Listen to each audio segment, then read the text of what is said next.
Good morning and welcome to the personal training development lecture that I'm giving this morning. I appreciate you guys coming in.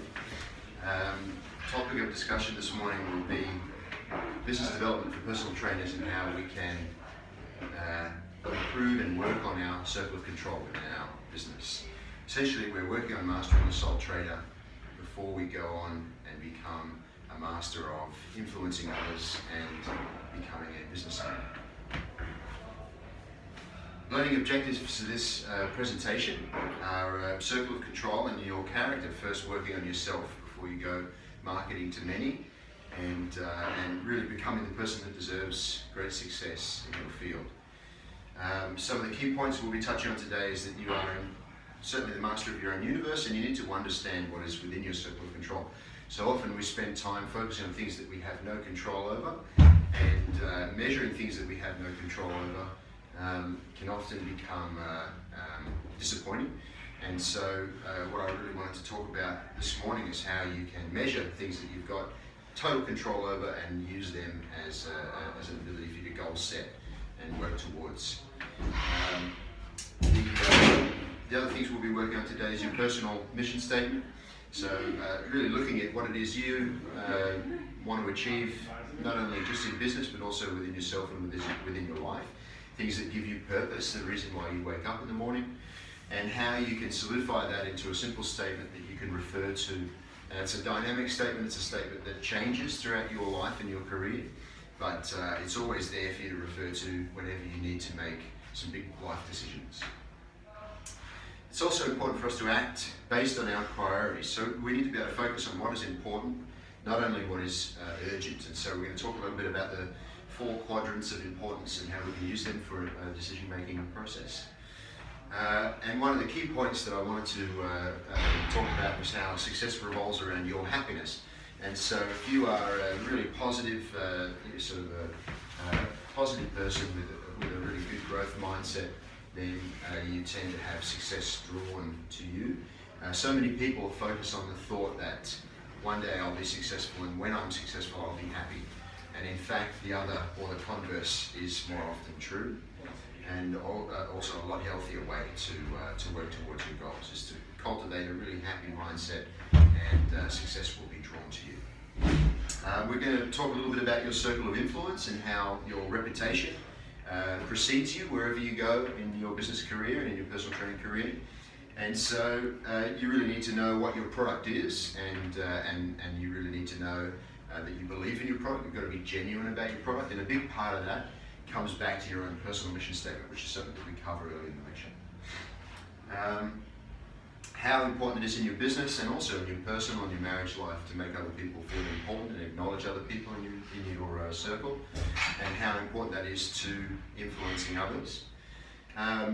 Approaching things with humility, and always approaching things with the attitude where you can learn something from the situation rather than being critical and condemning others, and always seeking to understand the other person before seeking to be understood. Making every interaction a sale or a negotiation, looking at every interaction that you have as your ability to positively influence others, and also how you can work on your reputation. One of the things about reputation is that it's such a fleeting thing. You can spend a lifetime building a great reputation and you can lose it in an instant with a bad decision. And so how to really work on building a great reputation and having a genuine reputation. Reputation is not something that you can fabricate. It's something that you have to live every day, and consistency is the key when it comes to reputation and your brand. So Socrates said, be less concerned with what you have than with what you are, so that you can make yourselves so that you can make yourself as excellent and rational as possible. The health and fitness industry at the moment is booming. It's a rapidly growing and evolving industry, and it's a relatively young industry. And one of the things that provides us, one, is a lot of competition, but also a huge amount of opportunity. And one of the most important things about the fitness industry is your ability to hold yourself to a higher standard than your competition, and how that will then carry over to your own business growing and becoming very successful in what is ultimately a very competitive industry. The future is dynamic and unknowable, and one of the things that a lot of people hang on to is the past. There's a lot of comfort in the past. There's a lot of comfort in your past achievements and your past accolades. But in a fast-paced, very fast-moving industry, the future is only for the brave.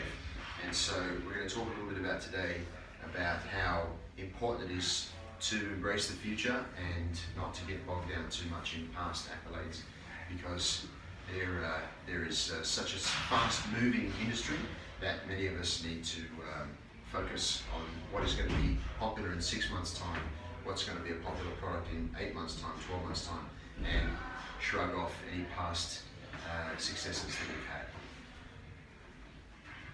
had. Human fitness has evolved. Obviously, human fitness had its beginnings in sports and in war and in fighting and in training and those sorts of things. We saw some of the first gyms opening in the late 1800s, gyms where fire departments, police departments and soldiers would go to physically train themselves and prepare themselves. There was a boom of the circus and strongmen of the late 1800s into the early 1900s, which carried over into the physical culture, and of course they used strength and exercise to improve lifestyle and complement sport. There was an aerobics boom in the late 70s, early 80s and 90s into the bodybuilding boom, which was the 80s and 90s. And a lot of these different fitness booms or fitness trends have sort of culminated in the last few years into a series of subcultures in the health and fitness industry. But health and fitness has really become more of a science in the last 10 to 20 years, and the profession as we know it today is still a relatively young profession. This of course runs parallel to our increasingly sedentary population and the obesity epidemic, which is something that we are more and more familiar with, or becoming more and more understanding of in recent times. People are looking for ways to lead the best possible life and the best possible lifestyle, and health and fitness is increasingly becoming a big part of that. It wasn't that long ago that only 10 to 20% of the population had a gym membership.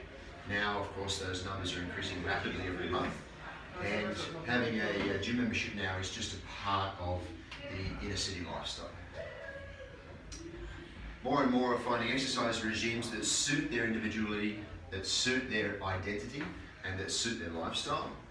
And of course, the personal training profession is born out of that, helping teach others how to exercise, how to eat, so that they can then complement this healthy lifestyle. So what is our circle of control? Socrates said, "Let him that would move the world first move himself." The circle of control can be easily explained in a little story about Zorro. Zorro was found in a bar by Alejandro, the existing Zorro, drinking, and he was insulted by the world around him. And he found it so painful that he would turn to drinking and fighting. And Alejandro took him to one side and wanted to teach him the way of Zorro, the way of the mask. And so he took him to a cave, and he sat him down and he drew a big circle inside the cave. And he said to Alejandro, "We're going to train inside this circle until you learn to control yourself. And once you learn to control yourself, to control your body in fighting and control your emotions, then we can go out and start the process of influencing the world in a positive way." So you must first identify in your life what is within your circle of control and learn to master it before you take it to the world and try to influence others with essentially what is your approach to health and fitness, or your approach to life. So what is your life's purpose, or your life's higher purpose? It's a topic of discussion in many books and texts on happiness, that our life's purpose is the ultimate happiness. If we have something that we can commit ourselves to as a lifelong process, it is far more rewarding than the short-term happiness, which might be buying a new car, getting a job promotion, even some of the sort of what we refer to as rock star happiness, which is drinking and having sort of short-term happiness buying expensive gifts. The real purpose in life and having a real reason to get yourself out of bed every morning is really the key to that long-term sustainable happiness. And so I find one of the first processes in really developing and understanding what is within your circle of control is to first understand what is your purpose, what is your life's purpose. For me, it is about owning a great business where I can help others with their health and fitness, being a good father, and being a good husband. And of course, that's developed over